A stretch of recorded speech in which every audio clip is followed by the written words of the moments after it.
Buenos días, estudiantes del grado 7.2. Hoy 8 de octubre, 9:02 de la mañana, nos conectamos para nuestra clase número 3 del periodo, de este Buenos días, profe. cuarto periodo. ¿Listo? Entonces, chicos, les voy a explicar algo que no está en la guía, pero que es necesario que lo entendamos para poder entender como tal la temática y poder dar paso a una proyección de un video, que es un video que les va a dejar de pronto en claro junto con la información que yo supongo que ya leyeron. ¿Listo? Entonces, chicos, por favor, vuelvo y les digo, los niños que están conectados, que en esta clase son 7, ¿sí? Me escriben sus nombres en el chat. Tengo a Giovanni, a Daniela, Alexandra, a Freddy, Jimena y Jonathan. Creo que ahí están, no falta ninguno más. Bien. Chicos, pues continuando con nuestro tema como tal, que es todo lo que tiene que ver con la Edad Media, pues en la guía yo no coloqué por cuestión, digamos, de el tiempo, ¿sí? Para no desarrollar una actividad como tal referente a esa temática, pero surge un acontecimiento muy importante, ¿sí? Que de una u otra manera nos influencia directamente a nosotros como colombianos y que explica un poco lo que ha ocurrido últimamente en Europa y por qué de pronto, si ustedes han visto las noticias, hay una región de España que se quiere independizar, ¿cierto? Que es Barcelona, ¿sí? De allá donde es el equipo reconocido mundialmente de fútbol. Resulta que para poder entender eso debemos entender que o hay una religión muy importante, ¿listo? Y esa religión será el Islam. Resulta que allá en Arabia, sí, en Arabia Saudita, en lo que es Asia, en el siglo séptimo, por allá en el año, a comienzos de 1630 creo, surge un personaje muy importante y se llama Mahoma. Mahoma es considerado por los musulmanes como aquel hijo de Dios, enviado, profeta, ¿listo? Que viene y trae un mensaje del Dios que ellos llamarán Alá, ¿listo? Entonces, ¿qué ocurre ahí? Se forma una gran religión, se toma esa religión, ¿sí? La adoptan, perdón, en el continente asiático, principalmente en todo lo que es la península arábiga, y pues esa religión empieza a expandirse, ¿sí? Y esa religión pues tiene como profeta, así como el cristianismo tiene a Cristo como hijo de Dios, pues el Islam tiene a Mahoma como hijo de Dios, quien viene a la tierra y trae aquí una nueva palabra, un nuevo mensaje, y el Dios de ellos se llamará Alá. ¿Listo? Básicamente eso es lo que ocasiona que, digamos, surja una nueva religión. ¿Listo? Y es una religión que toma mucha fuerza, toma mucho poder y se empieza a expandir. Esas personas, luego en el siglo octavo, en España, pues hay unas guerras internas, ¿listo? Y los musulmanes entran, como queda ahí pegado a España, lo que es Marruecos, ¿sí? Es muy cerca lo que queda, es decir, lo que queda el norte de África con el sur de Europa, es muy fácil llegar, ¿sí? Puede hacer hasta en una lancha, si usted lo quiere hacer. Entonces llegan los musulmanes, ustedes saben que ellos pues tienen unas costumbres diferentes, tienen en ese entonces tienen una religión diferente a la que estaba predominando en España, que era el catolicismo, y entonces ellos empiezan a participar de las guerras que tienen allá en España. Toman partido, toman postura y establecen una región. Con el paso del tiempo ellos logran quedarse ahí, llevan toda su cultura, llevan todo, por ejemplo, lo que es la arquitectura musulmana, ¿sí? Que es distinta. Ustedes se han visto por ahí en películas o en series o qué sé yo, pues ustedes ven que los musulmanes tienen unas construcciones muy típicas, ¿sí? Las cornisas que tienen ellos, toda la estructura que tienen, pues eso es algo muy particular de su cultura. Además de eso, pues cuando llegan, llevan unos nuevos instrumentos musicales, por ejemplo, la guitarra es un instrumento propiamente árabe, ¿sí? Propiamente de la región donde surge el Islam. Entonces, esos pueblos se establecen en el sur de España, en lo que es Córdoba, y establecen un califato, ¿sí? Es decir, una región ya con un sistema de gobierno, ya con un sistema en el cual ellos se asientan, ¿sí? Y como tal, pues van a formar parte durante 4 siglos de lo que es la península ibérica, listo, lo que es el sur de España principalmente. Entonces, ahí es donde nosotros vamos a ver que entran los musulmanes a Europa, ¿vale? Y cuando vamos a ver que uno de los grandes hechos que hizo este señor, Carlos Martel, ¿cierto? O Carlomagno, pues es evitar que el Islam se expanda por toda Europa. ¿Listo? Él lucha contra ellos, él lucha, y lo vamos a ver ahorita en el video, y de hecho eso está en la lectura, si ustedes la leyeron como debe ser, pues se darán cuenta de que uno de los grandes éxitos que tuvo Carlomagno fue el hecho de establecer un gran imperio. ¿Sí? Ustedes recordarán que el imperio romano cae, ¿cierto? Se divide en dos, de Oriente y de Occidente, ¿vale? El imperio de Occidente cae y entonces ahí es donde surge después el imperio de Carlomagno. Eso lo encontramos aquí en el anexo. Voy a poner aquí la guía y nos vamos a dirigir a nuestro anexo. ¿Listo? Aquí lo encontramos. Fíjense, todo esto pasa a ser pues el imperio carolingio. Si observan, cada vez va anexando nuevas culturas, nuevas civilizaciones, nuevos pueblos, no civilizaciones, pero sí nuevos pueblos.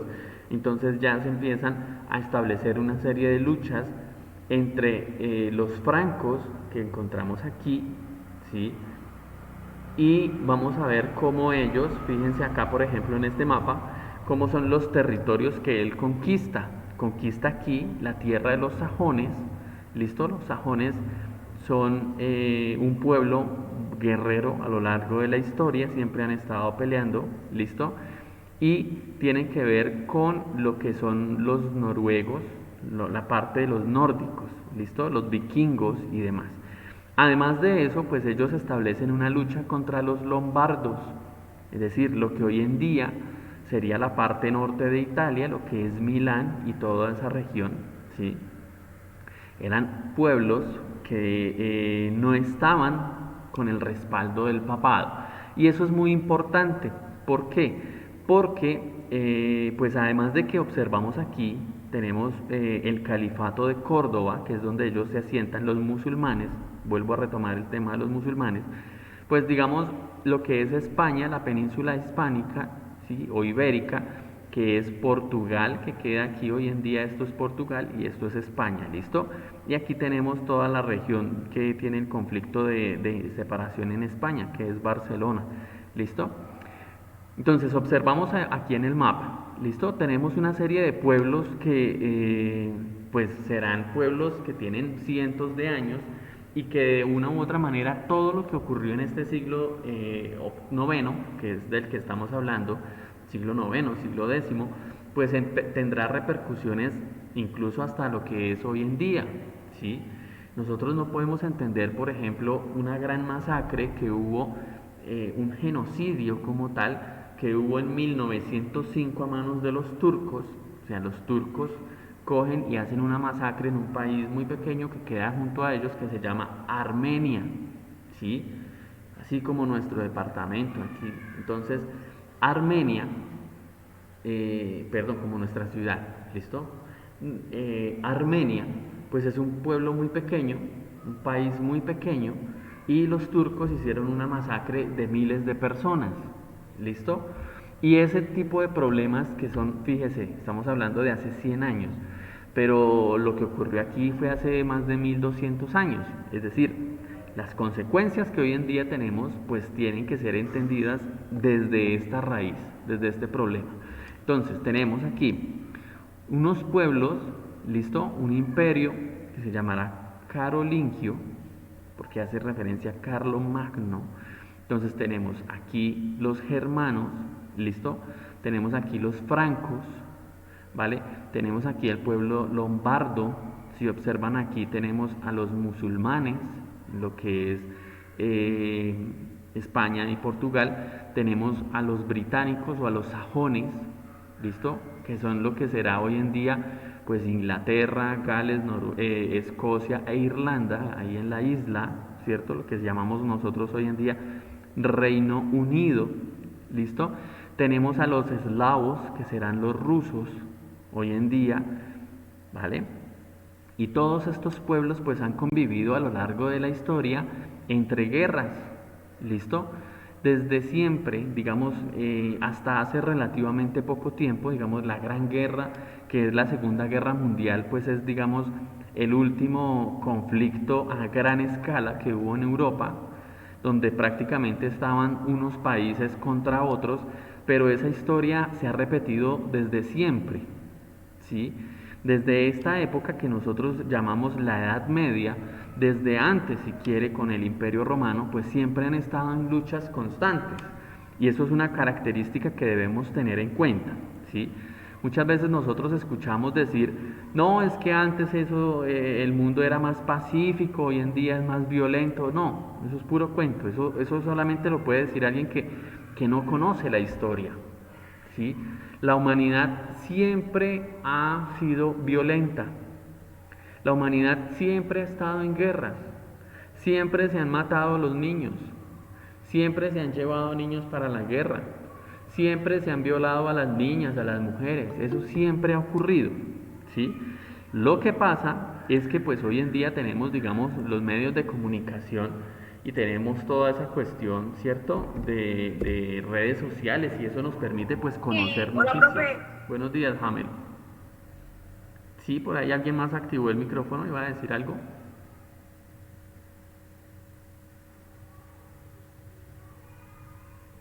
Bueno, continúo. Entonces, nosotros siempre estamos viendo eso, chicos, y es que la humanidad a lo largo del tiempo siempre se ha visto envuelta, es decir, hablar del ser humano es hablar de guerra, es hablar de violencia, es hablar de asesinatos, de corrupción, el bien no es algo que haya estado antes y hoy en día no. Siempre, siempre. Lo mismo que usted ve hoy, si usted revisa la historia lo va a encontrar en hace 100 años, 200, 500, 1000, 1200, 1500, 2000, 2500 años. ¿Sí? Vuelvo y les digo, lo que pasa es que hoy tenemos las redes sociales y entonces alguien le pega una patada a un perro y lo graban y bueno, se le va el mundo encima, ¿cierto? Porque lo suben al Facebook y todo el mundo lo ve y lo echan del barrio, bueno, todo lo que quiera.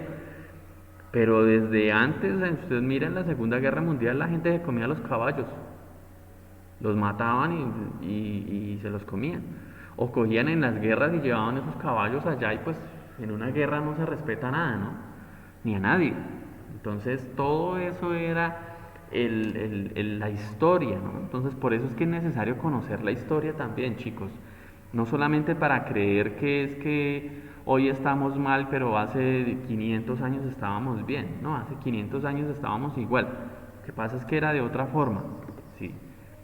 Lo que pasa es que se hacía lo mismo, pero la historia nos debe servir a nosotros para eso, ¿vale? Entonces, volviendo acá, si nosotros miramos aquí nuestro anexo 3, observamos dónde estamos ubicados.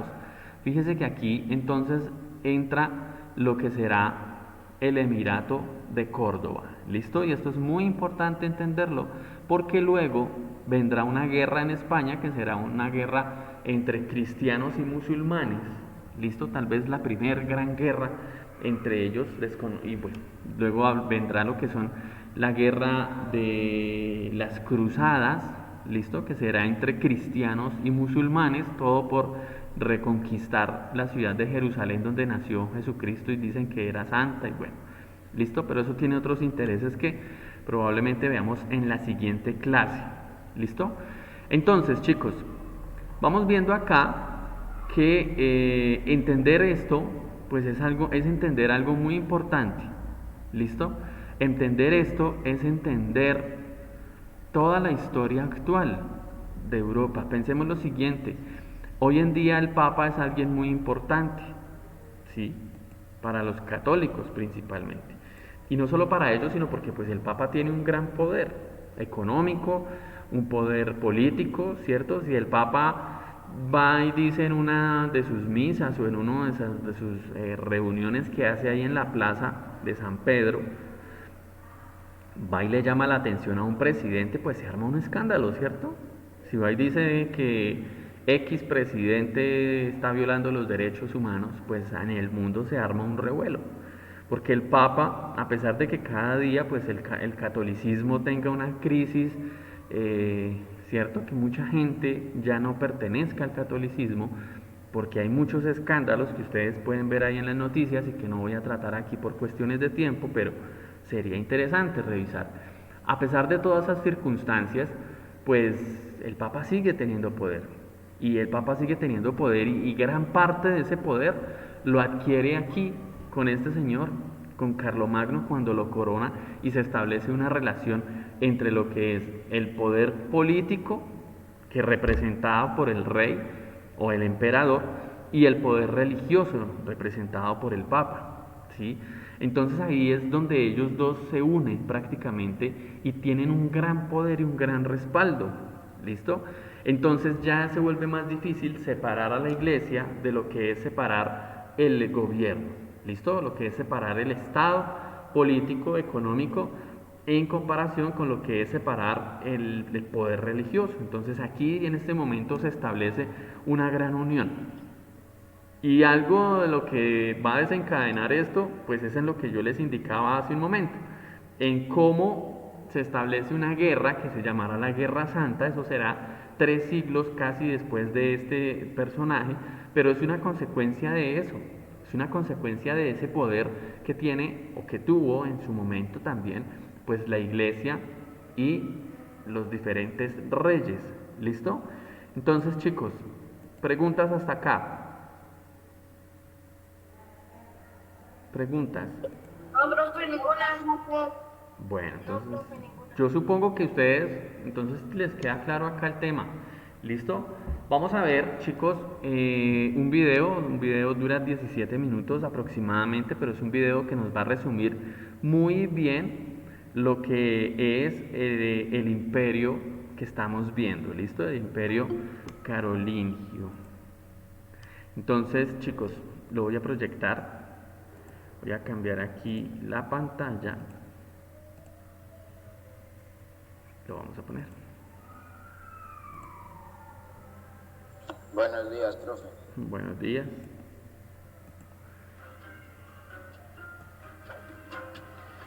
Ahí se ve y se escucha, por favor. Sí, profe, ¿Sabes por qué escucha. se llamaba Edad Media a la Edad Media? Sí, profe. La Edad Media. Muchos piensan que la Edad Media fue un periodo oscuro en el que no pasó mucho y que se llama así porque quedó colgando en medio del esplendor de la antigua Roma y el mundo moderno. Es decir, que para muchos la Edad Media fue un bache en la historia, un periodo de transición, como un sótano oscuro en el que el hombre permaneció oculto y del que salió nuevamente a la luz recién allá por el año 1500, cuando renacieron aquellas ideas de la antigüedad que habían hecho tan brillantes las épocas de Grecia y de Roma. Pero en este periodo sí que pasaron muchas cosas, pues fue en realidad por estos años cuando comenzó a gestarse la Europa que conocemos hoy. España, Francia, Italia, Alemania, Gran Bretaña, los Países Bajos, toda Escandinavia, Austria, Hungría, son descendientes de aquellos famosos pueblos bárbaros que ocuparon estos territorios luego de la caída del Imperio Romano. Durante los 10 siglos de la Edad Media, estos pueblos se convirtieron en reinos y le dieron forma a Europa, referencia fundamental de la cultura occidental. Los francos. Allá por el siglo V después de Cristo, pueblos bárbaros provenientes del centro europeo acosaban la estabilidad del Imperio Romano. ¿Recuerdan? Sí, claro. Muy bien. Entonces también recuerdan que fueron los bárbaros germanos quienes finalmente en el año 476 entraron y destruyeron a Roma por completo. Bueno, pero estos grandotes germanos no eran un solo pueblo, sino que estaban subdivididos en un sinnúmero de fracciones que siempre luchaban entre sí. Los lombardos, los vándalos, los godos, los visigodos, los borgoñeses, los sajones y especialmente un grupo de pueblos que lograron destacarse entre todos estos, los francos. Estos personajes rústicos, fuertes y muy guerreros venían de tierras cercanas al río Rin en la actual Alemania. Los francos tuvieron una gran ventaja. De su lado nació un hombre que era un líder por naturaleza y que jamás se dejaba vencer. Ese hombre se llamó Clodoveo. ¿Y saben qué? Comenzó a liderar a su pueblo con tan solo 16 años. ¡Ah! ¿Mocoso engreído? ¿Mocoso engreído? ¡Ja! Verás, en el año 481 llegó a ser el primer rey de todos los francos. Y bajo su mando, los francos se extendieron desde su patria, luchando contra todos sus vecinos y conquistando la mayor parte de la antigua provincia romana de la Galia, o sea, la actual Francia, que tomó su nombre de estos fuertes guerreros. Clodoveo gobernó desde la incipiente ciudad de París. Luego se casó con una bella princesa del pueblo de los borgoñeses llamada Clotilda. Pero resulta que Clotilda había abrazado la religión cristiana, cosa que no agradaba mucho a los rústicos francos. Parece que Clotilda le habló y le habló y le habló. Ya, mujer. Sí. Oh Jesús el Redentor. Clodoveo cedió y finalmente se bautizó cristiano. Este fue un hecho fundamental, ya que a partir de Clodoveo, todos los francos se convirtieron al cristianismo. Y así se fue forjando una relación importantísima entre los reyes y la iglesia, que duraría por siglos. La nobleza de espada. Los francos tenían una costumbre particular que con el tiempo se hizo muy común en toda Europa. Cuando un rey moría, su reino era dividido entre sus hijos o príncipes. Ellos entonces tendrían tierras propias y podrían construir sus propios castillos para custodiarlas. ¡Wow! ¿Castillos con torres gigantes, fosas y puentes levadizos? Sí, Pipo, es que los reyes tenían que protegerse mucho de sus adversarios, ya que gobernar por ese entonces no era otra cosa que defender las propiedades por un lado y atacar nuevos territorios por el otro. Para ello, cada rey necesitaba de muchos caballeros que se prestasen para el servicio militar. A cambio de este servicio, el rey les concedía parte de las tierras conquistadas, donde estos caballeros podrían construir sus propios castillos, convirtiéndose en duques, que quiere decir conductores, o condes, que quiere decir a su vez propietarios de un condado.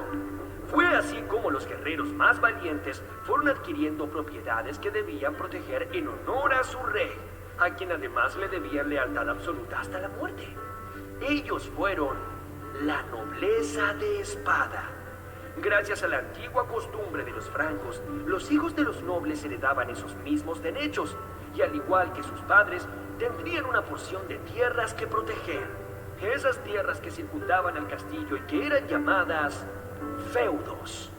Los feudos no estaban compuestos solo de tierras y castillos. En torno a las murallas de un castillo se extendían las aldeas de los campesinos. Estas también eran parte del feudo. Los campesinos trabajaban de sol a sol en los campos, pero no eran esclavos. Tampoco eran hombres libres, ya que estaban obligados. Permítanme, le damos acceso aquí a quien llega tarde a la clase. A cumplir los designios del señor que los protegía desde el castillo. Este decidía sobre todas las cuestiones de la vida en su feudo. Así que si tenías la mala fortuna de tener un señor feudal cruel o injusto... ¡Quiero ver crecer mi reino! ¡No me importa si están cansados! No había remedio. La desgracia era tu único destino. Aún así, casi nadie se atrevía a abandonar la aldea en la que había nacido, porque más allá, en los bosques y pantanos, solo había caminos desamparados, hambre y el temor de ser interceptado por demonios o espíritus malignos. Ningún campesino sabía leer ni escribir, y rara vez sabían qué pasaba más allá de las colinas que delimitaban el horizonte. Esa falta de conocimiento sobre el mundo que los rodeaba les generaba muchos temores, y esos temores estaban reflejados en fabulosas supersticiones sobre magos, brujas y dragones. El orden feudal. En la Edad Media la vida se caracterizó por una lucha incesante. Los nobles se unían en sólidos ejércitos que se debían lealtad los unos a los otros y a su vez todos juntos le debían lealtad a su rey. Pero si lo único que hacían era luchar, ¿cómo se mantenían? ¿De dónde salían sus riquezas? Muy buena pregunta, Pipo. Para que los nobles tuvieran caballos, armaduras, espadas, capas y comida, los campesinos de cada feudo debían trabajar sin descanso. Ellos producían todos los alimentos que comían sus señores, y lo que sobraba también era tomado por estos señores para intercambiarlo por todo aquello que necesitaban en sus campañas militares. ¡Wow! Algo así como lo que tengo es mío, lo que sobra es mío, lo que no tengo es mío y lo tuyo también es mío. La sociedad feudal funcionaba como una gran rueda. Sobre ella se apoyaban tres grandes grupos que nunca se mezclaban entre sí. Aquellos que se dedicaban a luchar eran los nobles caballeros. Aquellos que se dedicaban a rezar eran los monjes del clero. Y aquellos que se dedicaban a trabajar la tierra eran los campesinos. Cada grupo dependía del otro. Si los campesinos no eran defendidos por los nobles, no podrían cultivar la tierra. Y si los nobles y la iglesia no tenían que comer, ¿cómo iban a pelear y a rezar? Estos tres órdenes eran muy rígidos y nadie podía moverse de uno hacia el otro. La organización feudal duró en Europa unos 1000 años. Los carolingios. Pipino era un duque de origen franco que tenía sus tierras en Soissons, a unos 100 kilómetros de París. Le decían el Breve, ya que digamos que no contaba con una gran estatura.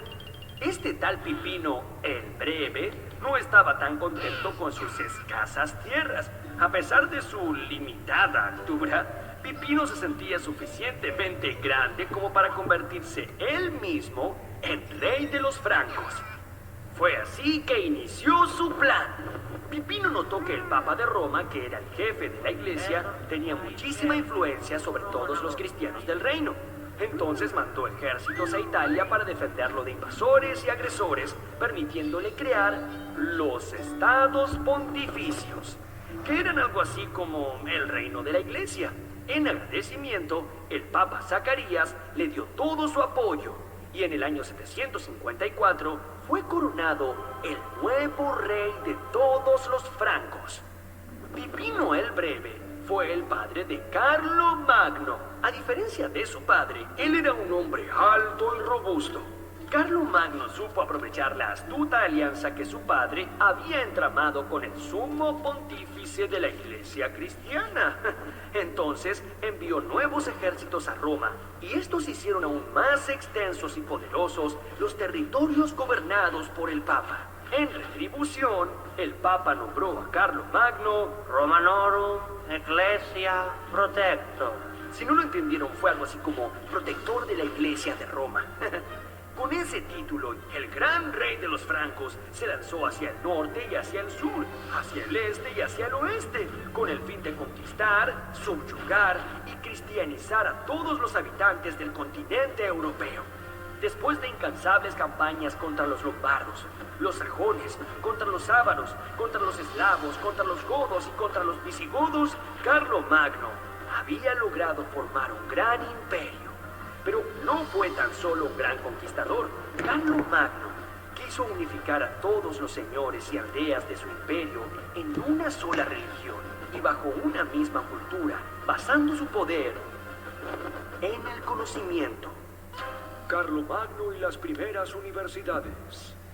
Casi 800 años más tarde del nacimiento de Cristo, Carlomagno se había convertido en una figura emblemática de toda Europa continental, y su imperio fue llamado el Imperio Carolingio.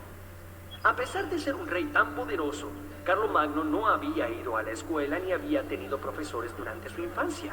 Es que, como ustedes saben, los nobles de esa época solo se ocupaban de luchar y conquistar territorios y creían que elucubrar complejos cálculos matemáticos o filosofar acerca del mundo era una inútil pérdida de tiempo. Pero Carlomagno pensaba distinto y, a pesar de su escasa instrucción, tuvo una visión innovadora y completamente revolucionaria para la época. En su corte reunió sabios y poetas de distintas partes del mundo, a quienes invitaba para discutir sobre cuestiones que iban desde la importancia de Dios hasta el origen del mundo y de las estrellas. Él mismo aprendió a hablar el latín, que era el idioma de los antiguos romanos, y obligó a que sea enseñado en muchas iglesias y monasterios de su imperio. Sin embargo, le resultaba muy difícil escribir, ya que su mano estaba entumecida de tanto sostener su pesada espada de hierro. Los monjes tenían a su cargo documentar todos esos conocimientos universalistas que allí se enseñaban. Este fue el origen de las universidades, tal como las conocemos hoy. 2 siglos después de Carlomagno, de aquellos monasterios nacieron muchas universidades, por ejemplo, la Universidad de Bolonia, en Italia, que fue fundada en el año 1088 y es la más antigua de Europa, o la de Oxford, en Inglaterra, que fue creada en el año 1096. Catedrales medievales. La alianza entre Carlomagno y el Papa fue cosa seria. El rey mandó a construir muchísimas iglesias y monasterios a lo largo y a lo ancho de su imperio. Al comienzo, las iglesias románicas se caracterizaban por sus grandes bóvedas oscuras y frías, donde reinaba un clima apagado, que acentuaba el espíritu místico religioso. Pero también eran así porque los arquitectos de esa época no dominaban sofisticadas técnicas de construcción, y su prioridad era evitar que todo se desmoronara. Varios siglos más tarde, allá por el año 1100 después de Cristo, un nuevo estilo comenzó a adueñarse de las catedrales de Europa. Es que los arquitectos comenzaron a diseñar iglesias con ventanas mucho más grandes, adornadas con vidrios de colores que representaban escenas de la vida de Cristo y que lograban un ambiente de gran luminosidad. Estas fueron llamadas catedrales góticas. El mayor milagro de las catedrales góticas era el uso de vigas de arco que desplazaban el peso hacia los costados. Sus enormes y luminosas bóvedas lograban sostenerse sobre columnas muy delgadas, generando grandes elevaciones en un espacio etéreo. El cambio del estilo románico al estilo gótico reflejó un cambio en la mentalidad medieval. Mientras que el románico se apegaba a la tierra, el gótico se elevó hacia el cielo, con sus altas e interminables torres que se elevaban para estar más cerca de Dios. La coronación de Carlomagno. En la noche de Navidad del año 800, Carlomagno se hallaba rezando en la Basílica de San Pedro, en Roma. El Papa León III se le acercó, y mientras todo el pueblo se arrodillaba ante él, lo coronó emperador del Imperio Romano Germánico. Así, el gran reino de Carlomagno se transformaría en un imperio que quiso hacer revivir la grandeza del antiguo Imperio Romano.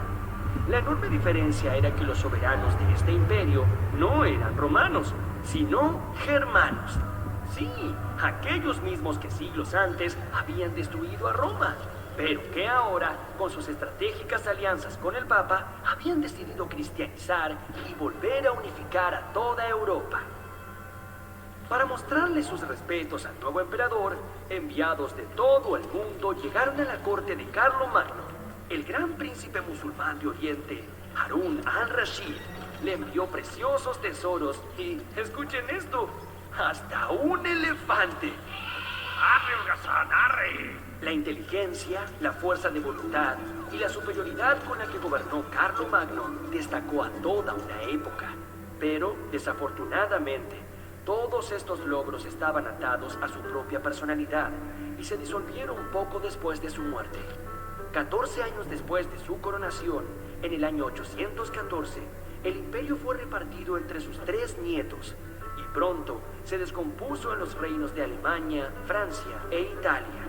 Las escuelas creadas por Carlomagno decayeron y el arte de leer y escribir se mantuvo aislado en algunos monasterios dispersos.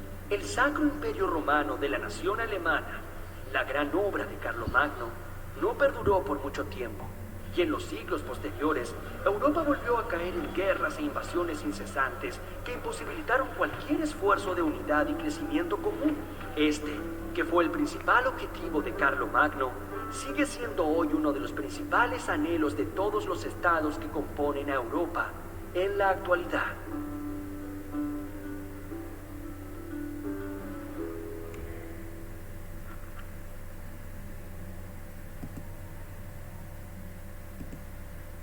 Bien, chicos, ¿alguna pregunta? No, señor. ¿Algo que deban preguntar? No, profe, ninguna. ¿Alguna inquietud?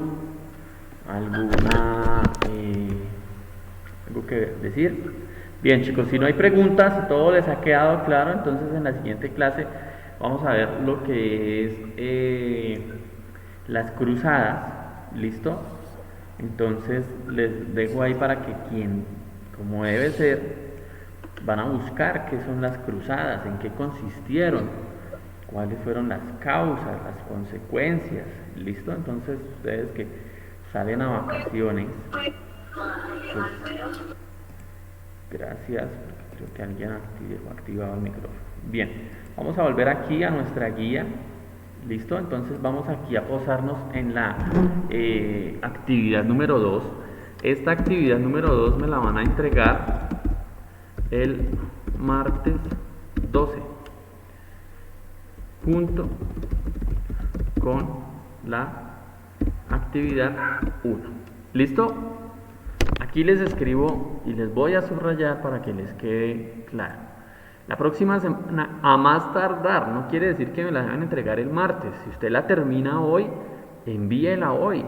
¿Listo?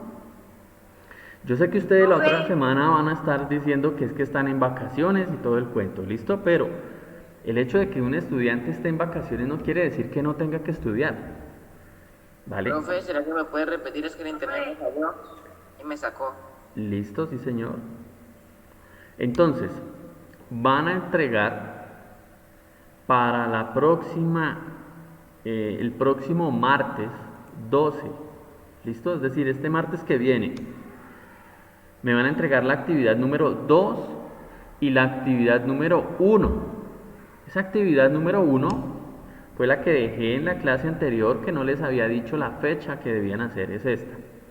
Eso lo vimos en la clase anterior, yo les expliqué el tema, les expliqué la actividad, ¿listo? Y hoy les dejo la actividad número 2, son 4 puntos muy fáciles que deben hacer de acuerdo al video y de acuerdo a la lectura. Como dicen que no tienen preguntas, pues yo asumo que la lectura les quedó totalmente clara. Primero, explique cuáles fueron los aportes del Imperio Carolingio y su importancia actual, es decir, por qué hoy en día siguen siendo importantes esos aportes. ¿Listo? Segundo, ¿cuál es la relación que existe entre el Imperio Carolingio y el cristianismo? Eso quedó claro en el video, en la lectura también está. Tercero, según la lectura, deduzca. Deducir es analizar y llegar a una conclusión. ¿Listo? Así que ustedes van a llegar a la conclusión de qué es una dinastía. ¿Listo? Usted no me va a buscar en internet. Respuestas buscadas en internet no se valen. Es de acuerdo a su pensamiento. Ahí dan unas pistas, ahí mencionan unas personas, mencionan su familia, mencionan muchas cosas. De acuerdo a eso, ¿qué es una dinastía? ¿Listo? Y en el cuarto punto, prácticamente casi que respondiendo al tercero ahí mismo, les pregunto lo siguiente, les pido lo siguiente. Van a hacer un árbol genealógico. ¿Listo? ¿Qué es un árbol genealógico? Un árbol de sus antepasados. Es decir, yo les pregunto aquí de su propia dinastía. ¿Listo? Y me van a hacer, aquí yo les doy un ejemplo. Entonces aquí está usted. ¿Vale? Vamos a ampliar aquí esta imagen un poquito para poderla ver. ¿Para qué se hizo? La perdí. Ah, bueno, aquí está. Entonces, me van a colocar acá su nombre, usted. ¿Listo? Me van a colocar aquí, hay un error. Me van a colocar quién es su papá, quién es su mamá. Me van a colocar los papás de su mamá, los papás de su papá. ¿Listo? Eso es un árbol genealógico. ¿Listo? Y así ustedes van a empezar a conocer un poco más de la historia de su familia. Muchas personas ni siquiera saben cómo se llaman los Una abuelos. pregunta, ¿pero el árbol es de nuestra familia? Sí, sí, claro. Este árbol genealógico es de su familia. Por eso ustedes le van a tener que preguntar a sus papás y ellos le van a ayudar a hacer esto, porque probablemente ustedes pues no saben cómo se llamaban los abuelos de su papá, por ejemplo. ¿Sí? Traten de hacerlo hasta donde más sepan. ¿Sí?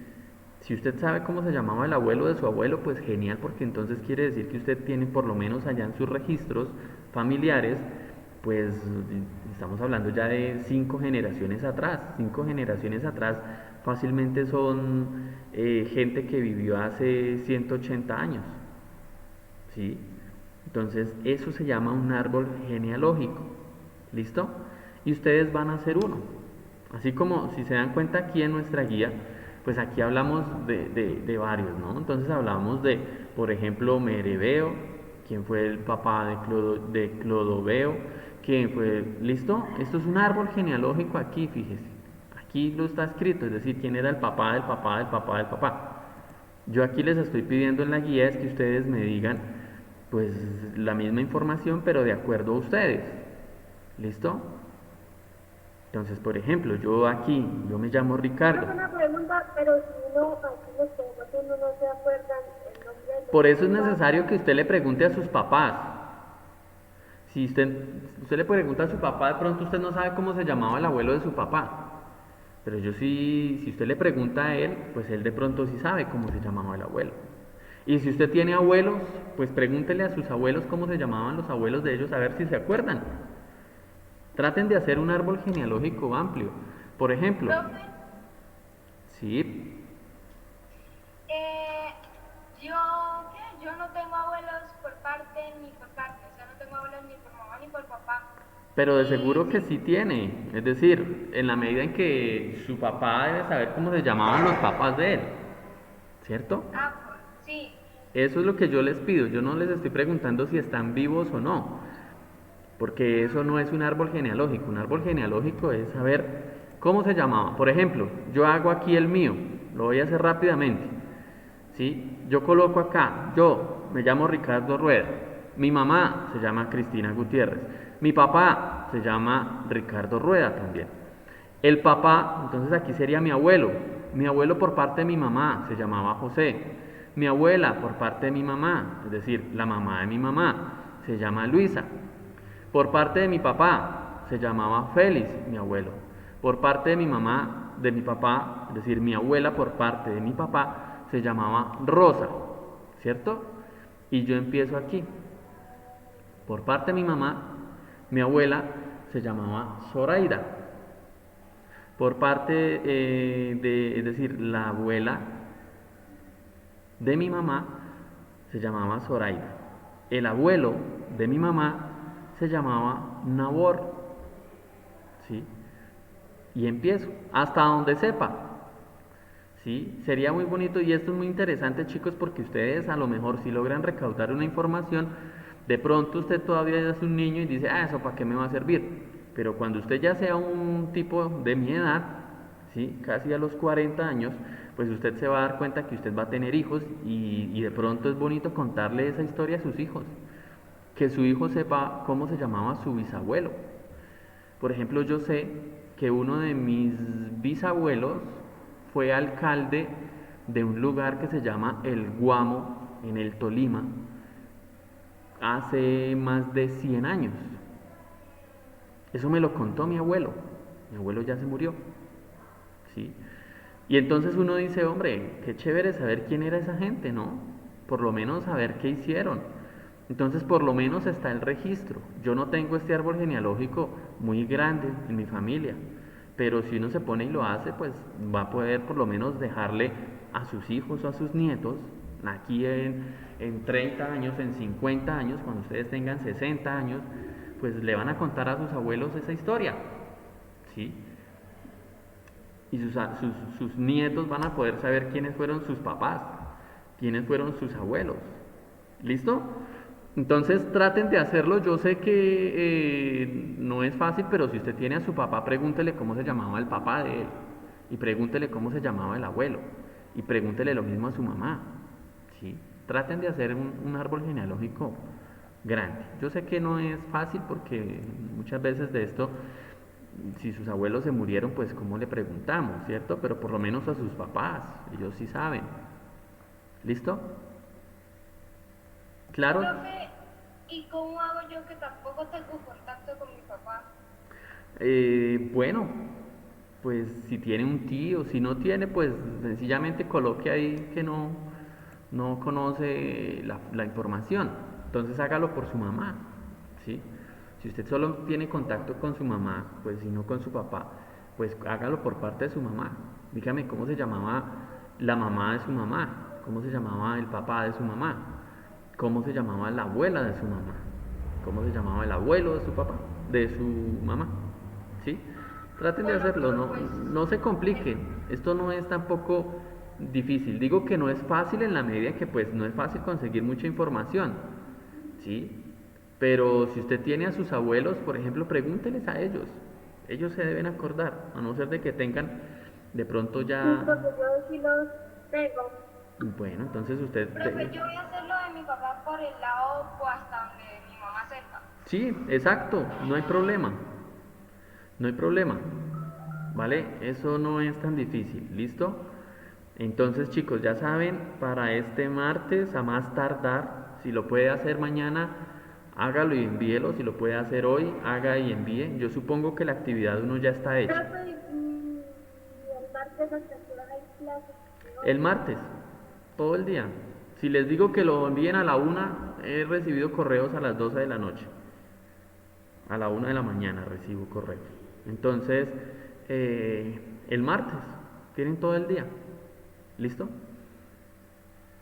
Ah, bueno, profe. Bueno, chicos, entonces que tengan un feliz día. Los que lo escribieron el nombre ahí en el chat, por favor, háganlo, aunque yo sé que ya se conectaron 3 estudiantes después del comienzo de la clase. ¿Listo? Entonces yo lo registro, pero pues tendrán ahí como el retardo, pero no, igual no hay problema. Simplemente es para yo saber quiénes se conectaron y cuántos estudiantes fueron los que asistieron a cada una de mis clases. ¿Listo, chicos?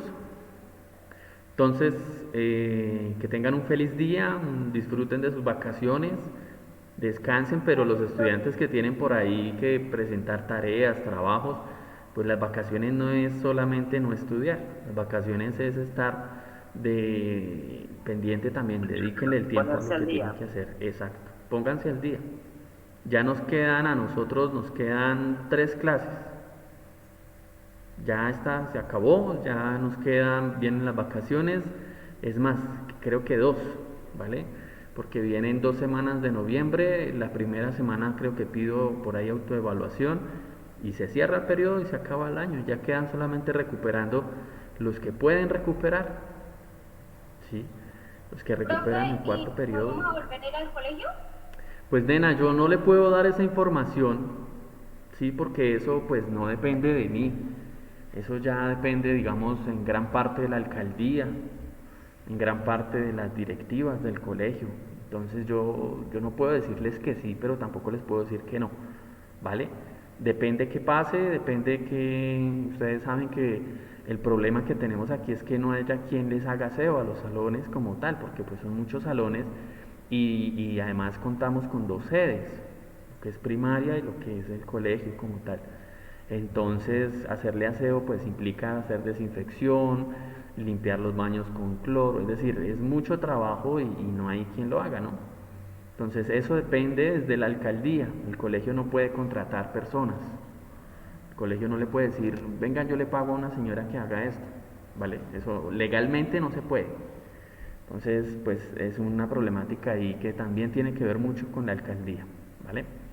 Entonces no le voy a decir que sí, pero tampoco le puedo decir que no, es posible. ¿Quién sabe qué pasa esta semana? De más que alguien diga, bueno, sí, o diga, bueno, no, sí. Entonces, mientras tanto y en todo caso, pues ustedes lo que deben hacer es tratar de sacar buenas notas. Hay alguien por ahí que me decía la vez pasada, pero es que yo siempre saco malas notas. Pues malas notas, pues saca 3, 5, 3, 6. pues muchas veces yo les envié a comienzos del periodo unos criterios, ¿cierto? Que no todos cumplen. Algunos mandan ahí el trabajo y les dice, ahí le mando. Y ya, yo no sé, ni colocan nombre, ni colocan la materia, ni el curso, ¿cierto? Pues entonces yo no puedo revisar un trabajo así. Yo no puedo, yo les indiqué cómo se envía un correo. El correo se marca. Arriba en el asunto se le coloca el nombre, el trabajo, el curso, para yo saber de quién es. Yo no solamente recibo trabajos de este curso, yo recibo trabajos de todos, de sextos, de este curso, de décimos, de 11. Entonces, pues, ¿vale? Ahora, si quieren sacar unas buenas notas, pues hagan buenos trabajos, ustedes pueden hacerlo. Hay trabajos por ahí muy flojos, ¿sí? También está el caso, hay estudiantes que presentan el trabajo tarde, por allá 8 días, por ahí recibí, de hecho ni siquiera lo he dado respuesta. Recibí hoy el trabajo de una niña que era, imagínense, el trabajo era para hace 15 días y lo envían hoy, ¿sí? Entonces, chicos, eso es lo que hace que un trabajo pues saque una buena nota, ¿sí? Ahora, no todos los trabajos son de 5. Yo no a todos los trabajos les voy a poner 5. Si alguien quiere un trabajo en 5, tiene que esforzarse y sacar un muy buen trabajo. Sí los he puesto. En este curso creo que la vez pasada a alguien le califiqué un trabajo en 5. No son muchos, porque yo creo que a los estudiantes hay que exigirles. Y si usted me entrega cualquier cosa y yo le pongo 5, pues entonces usted se acostumbra a que con cualquier cosa va a tener 5. Y nunca va a querer mejorar, nunca va a querer aprender a ser mejor, ¿cierto? Entonces por eso es que ganarse un 5 pues no es fácil. ¿Listo? Ahora, entonces pónganse pilas, chicos, dedíquenle el tiempo al estudio. No todo es vacaciones, no todo es salir al parque, decir a paseo. Recuerden, tienen 3 semanas para terminar el año escolar. ¿Listo? Entonces pues son 3 semanas en las cuales yo considero que le deben meter la ficha al máximo. Fíjense, yo he subido las últimas 2 clases a YouTube y hoy casualmente y sin querer revisé cuántas vistas he tenido y la clase anterior no la ha visto nadie. Esa es la única clase que no tiene vistas en todos los más de 60 videos que he subido. ¿Sí?